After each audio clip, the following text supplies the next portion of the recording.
Gloire à Dieu. Merci Seigneur. Est-ce que vous voulez qu'on ouvre la Bible ensemble? Amen. Voilà, écoutez, il y a vraiment un beau chapitre de la Bible. Je ne voudrais rien vous parler d'autre que de Jésus. Il faut dire la vérité, c'est lui qui nous a sauvés. Oui. C'est lui qui nous pardonne. Amen. C'est lui qui nous aide. C'est lui qui nous console. C'est lui qui nous encourage. Alors dans nos réunions, écoutez, toutes nos réunions sont basées sur la parole et sur le nom de Jésus. Regardez ce qu'il est dit dans l'évangile de Matthieu, au chapitre 21. Je vais faire la lecture qui est assez longue et je vais vous transmettre le message comme le Seigneur me l'a donné. Écoutez ce qu'il est dit. Lorsque Jésus approchèrent avec ses disciples, lorsqu'ils approchèrent de Jérusalem et qu'ils furent arrivés à Bethphagée, vers la montagne des Oliviers, Jésus envoya 2 disciples en leur disant: allez au village qui est devant vous. Vous trouverez aussitôt une ânesse attachée et un ânon avec elle. Détachez-les et amenez-les-moi. Si quelqu'un vous dit quelque chose, vous répondrez: le Seigneur en a besoin. Et à l'instant, il les laissait aller. Or, ceci arriva afin que s'accomplisse ce qui avait été annoncé par le prophète. Dites à la fille de Sion: voici, ton roi vient à toi, plein de douceur, et monté sur un âne, sur un ânon le petit d'une ânesse. Les disciples allèrent et firent ce que Jésus leur avait ordonné. Ils amenèrent l'ânesse et l'ânon, mirent sur eux leurs vêtements et le firent asseoir dessus. La plupart des gens de la foule étendirent leurs vêtements sur le chemin, d'autres coupèrent des branches d'arbre et en jonchèrent la route. Ceux qui précédaient et ceux qui suivaient Jésus crièrent: Hosanna au fils de David, béni soit celui qui vient au nom du Seigneur, Hosanna dans les lieux très hauts. Lorsqu'il entra dans Jérusalem, toute la ville fut émue, et l'on disait: qui est celui-ci? La foule répondait: c'est Jésus, le prophète de Nazareth, en Galilée. Jésus entra dans le temple de Dieu, il chassa tous ceux qui vendaient et qui achetaient dans le temple. Il renversa les tables des changeurs et les sièges des vendeurs de pigeons. Il leur dit: il est écrit, ma maison sera appelée une maison de prière, mais vous en avez fait une caverne de voleurs. Des aveugles et des boiteux s'approchèrent de lui dans le temple, et il les guérit. Amen. Amen. Gloire à Dieu. Amen. Écoutez, frères et sœurs, je lisais la Bible hier matin, et puis dès l'instant que j'ai ouvert cette page, les frères, j'ai ressenti, écoutez, un mot de Dieu qui me touchait mon cœur. Écoutez, frères et sœurs, on connaît l'histoire de Jésus. La Bible a dit: car Dieu a tant aimé le monde, et qu'il a donné son Fils unique, afin que quiconque croise en lui ne périsse point, mais qu'il ait la vie éternelle. Jésus va dire ces mots-là: Dieu, en effet, n'a pas envoyé son Fils dans le monde pour juger le monde, mais pour que le monde soit sauvé. Et puis le Seigneur, frères et sœurs, il parcourait les villes et les villages, et il faisait beaucoup de bien. Il a visité le village de Béthanie, où il a ressuscité des personnes.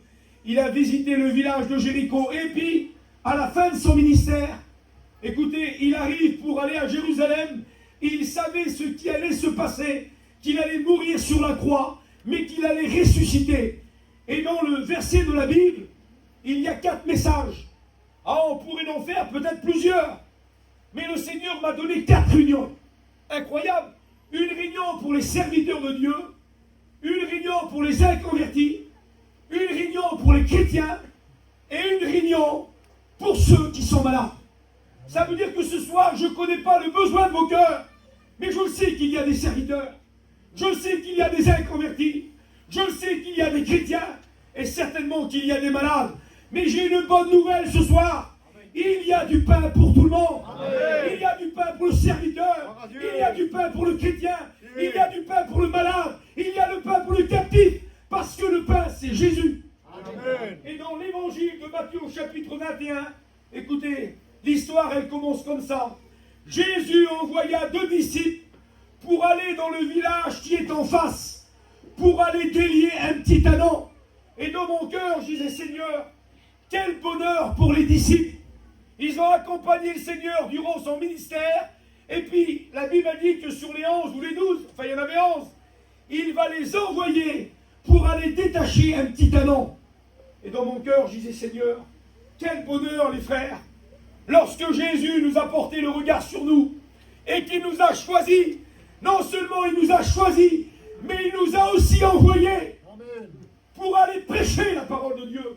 Jésus va dire, allez par tout le monde et prêchez la bonne nouvelle à toute la création. Et celui qui croira et qui sera baptisé sera sauvé. Frères, serviteurs de Dieu, Dieu nous a donné un trésor. Dieu nous a donné un message.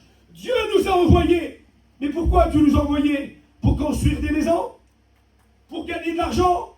Dieu nous a envoyés pour aller délier ceux qui sont captifs. Jude va dire ces mots-là. Arrachez-en d'autres en les arrachant du feu. Amen. Et dans mon cœur, je disais, Seigneur, quel bonheur que tu nous as envoyés.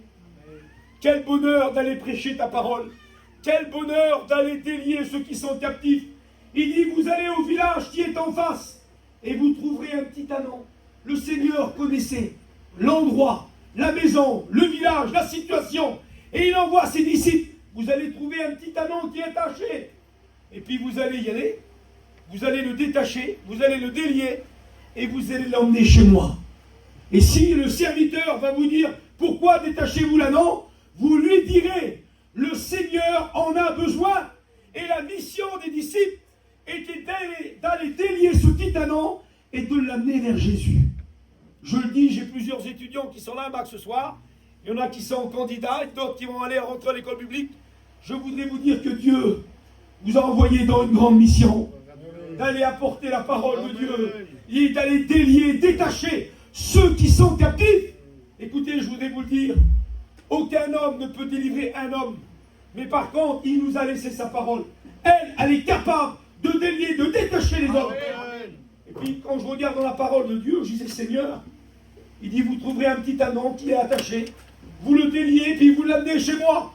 Et quand je regarde dans la parole du Seigneur, je disais, Seigneur, qu'est-ce qui représente cet anon? Il est attaché, il est dans une ville qu'on appelle Bethphagée. Il est, je ne sais pas après quoi il est attaché, mais je disais, Seigneur, le petit anon, vous savez ce qu'il représente? Il représente en réalité l'histoire de l'humanité. Il représente l'homme sans Dieu. Amen. Parce que l'homme sans Dieu, mes amis, est un homme qui est lié. Un homme qui est attaché. Lui, il était attaché après un arbre ou une porte, peu importe. Mais je voudrais vous dire que l'homme sans Dieu est lié par le péché. L'homme sans Dieu est lié par le monde.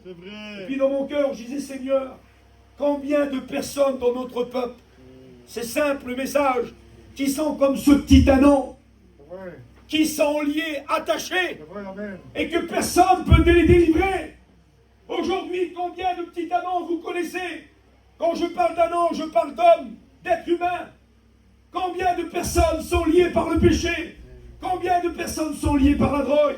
Combien de personnes sont liées par l'angoisse? Combien de personnes sont liées par la colère? Combien de personnes sont liées par l'alcool, par la dépression? Mais le Seigneur nous envoie. Allez les détacher. Amen. Et puis quand vous regardez dans la parole de Dieu, vous savez, il se trouvait où ce petit anon? Écoutez, incroyable, moi je ne fais pas d'hébreu, je ne fais pas de grec, alors encore moins l'araméen. Et puis j'ai essayé de regarder, la Bible a dit que ce petit anon, il était à Bethphagée. Vous savez ce que ça veut dire, Bethphagée? Maison des filles. Et puis j'ai voulu regarder le synonyme. Écoutez, la racine du mot, ça veut dire bourbier. Ça veut dire boue. Ça veut dire que ce petit anon qui était attaché, il était dans la boue. Et la Bible nous dit même, excusez-moi, il était hors du village. Il n'était pas à l'intérieur. La Bible nous dit aussi qu'il était à côté du chemin.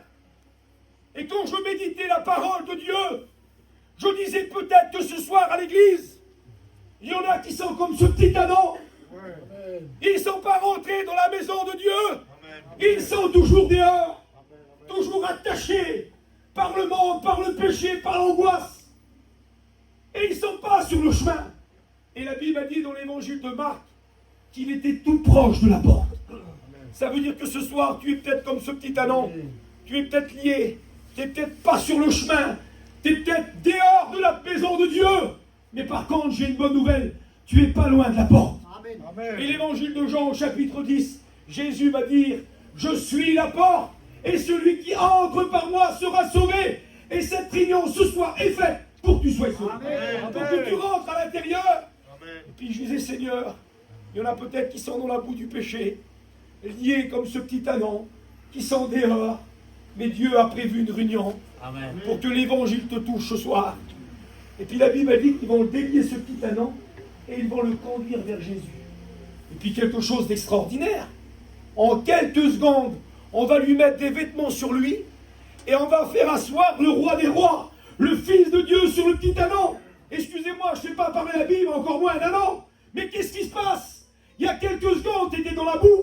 Il y a quelques secondes, tu étais dehors du village. Il y a quelques secondes, tu étais lié.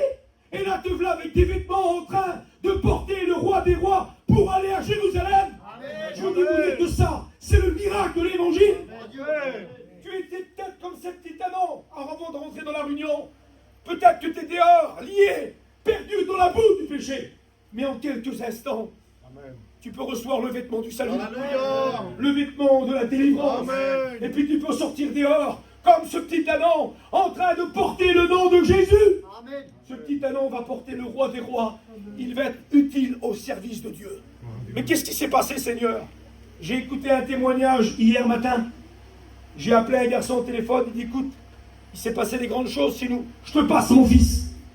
Le fils qui était dans le monde jusqu'au cou, qui était dans les grandes choses du monde, je passe les détails.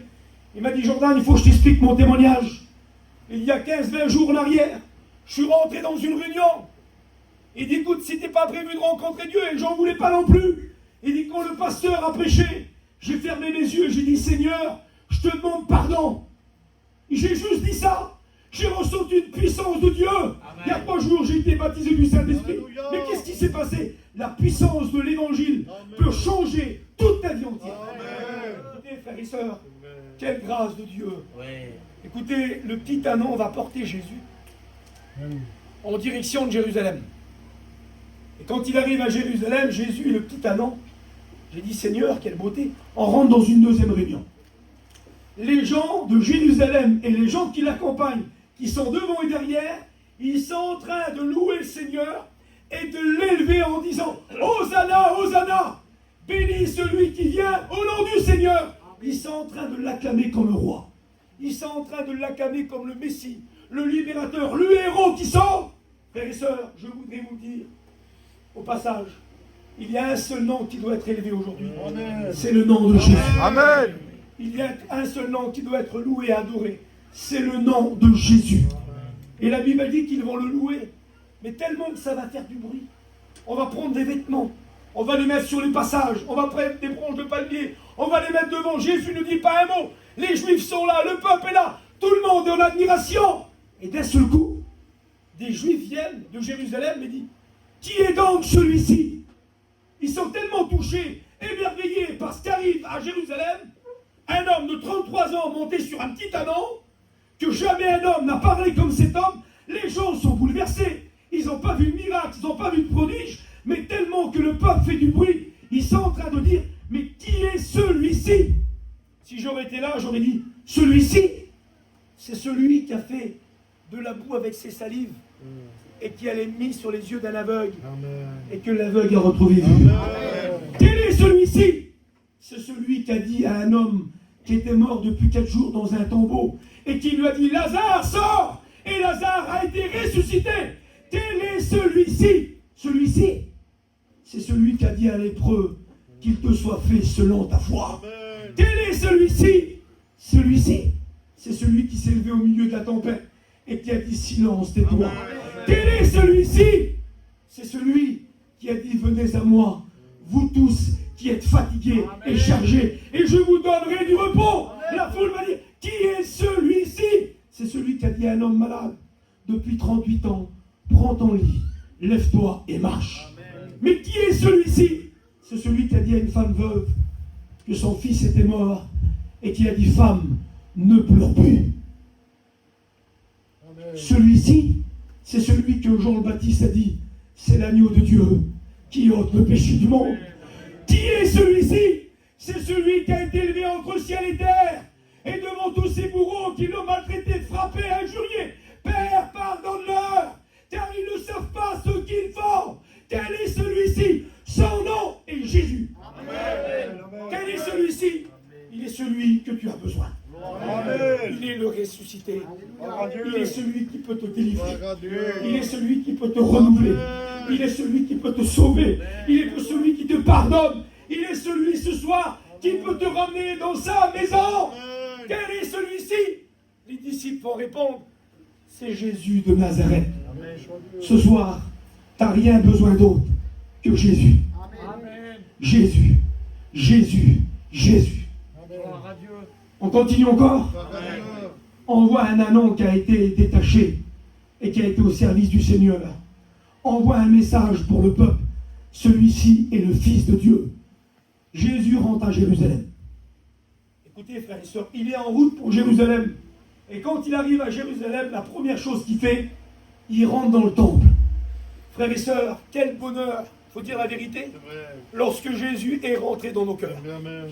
Jésus rentre dans le temple, mais les choses ne se passent pas comme il aurait voulu que ça se passe, malgré qu'il connaissait tout. Vous savez ce que c'est que le temple? C'est là où il y avait la Shekinah. Le temple était le moyen pour prier vers Dieu. Le temple était un lieu d'adoration. Le temple était un lieu où on enseignait la parole de Dieu. Le temple était un endroit où on devait rencontrer Dieu. Mais quand Jésus rentre dans le temple, vous savez ce qu'il trouve? Écoutez, il trouve des choses qui n'est pas la gloire de Dieu. Il trouve des choses qui n'est pas conformes à la parole. Il voit du commerce. Il voit des hommes qui sont en train de trafiquer. Il voit des hommes qui sont en train de vendre, d'acheter, écoutez, pas mal de choses. Et le Seigneur est animé d'une sainte colère. Et il va commencer à renverser les tables. Il est étonné de ce qu'il voit. Et il va dire, vous savez ce qu'il a été lu dans le livre d'Ésaïe? Ma maison sera appelée une maison de prière. Amen. Ça veut dire que ça dérangeait à Jésus ce qui avait rentré dans le temple. Alléluia. Et le Seigneur, il a renversé les tables. Il a pris un fou, il a tout chassé. Il y a eu des choses extraordinaires. Puis dans mon cœur, je disais, Seigneur, on rentre dans une troisième réunion. Vous savez ce que l'apôtre Paul a dit? Il a dit, vous êtes le temple du Saint-Esprit. Amen. Il va dire aussi que toute maison a été construite par quelqu'un et que sa maison, c'est nous. Frères et sœurs, nous sommes la maison de Dieu. Amen. Et quand je méditais la parole du Seigneur, je disais, Seigneur, combien de choses peuvent rentrer des fois dans notre cœur qui n'est pas à la gloire de Dieu? Combien de gens, par leur négligence, par leur vie de religiosité, ont fait rentrer des choses qui ne sont pas à la gloire de Dieu, où Dieu n'a plus la première place. Parce que quand on arrive dans le temple, on aurait dû écouter des cantiques, on aurait dû écouter des hommes enseigner, on aurait dû voir des hommes qui prient. Mais quand on rentre dans le temple, il y a tout le contraire. Alors Jésus renverse les tables. Et dans mon cœur, je disais, Seigneur, Jésus n'avait pas la première place. Dieu n'avait plus la première place. Et ce que Dieu veut dans la vie des chrétiens, c'est d'être le premier. Amen. Dieu veut un cœur qui prie. Dieu veut un cœur qui l'adore. Dieu veut un cœur qui a la parole. Et Jésus est en colère. Et puis dans mon cœur, je disais, Seigneur, combien de choses des fois. Ah, je ne vous parle pas de commerce, mais combien de choses rentrent dans la maison de Dieu. Je ne vous parle pas de l'église, mais qui ne sont pas à la gloire de Dieu, qui ne sont pas conformes aux Écritures. Vous savez que l'orgueil, frères et sœurs, n'est pas conforme à l'Évangile. Vous savez que le manque de pardon n'est pas conforme à l'Évangile. Vous savez que le trafic n'est pas conforme à l'Évangile. Vous savez que la haine n'est pas conforme à l'Évangile. Vous savez que la jalousie n'est pas conforme à l'Évangile. Le commerce n'est pas conforme à l'Évangile. On veut des miracles, on veut des bénédictions, mais il y a des choses qu'on a laissées rentrer et qu'on n'arrive plus à s'en sortir. Seigneur bénit, Seigneur agit, mais il y a des choses qui gênent. Mais le Seigneur voudrait ce soir faire le nettoyage dans ton cœur et renverser les tables, renverser les choses qui ne sont pas à ta gloire. Alors écoutez, ce soir, laissons faire Jésus. Amen. Il va renverser les tables. Amen. Il va tout renverser. Écoutez, frères et sœurs, on n'a pas un Dieu de désordre, on a un Dieu d'ordre. Quand Jésus a fait le miracle avec 5 pains et 2 poissons, Vous savez ce que Jésus a dit? Faites-les asseoir par rangée de 50 et de 100. Dieu ne bénit pas le désordre.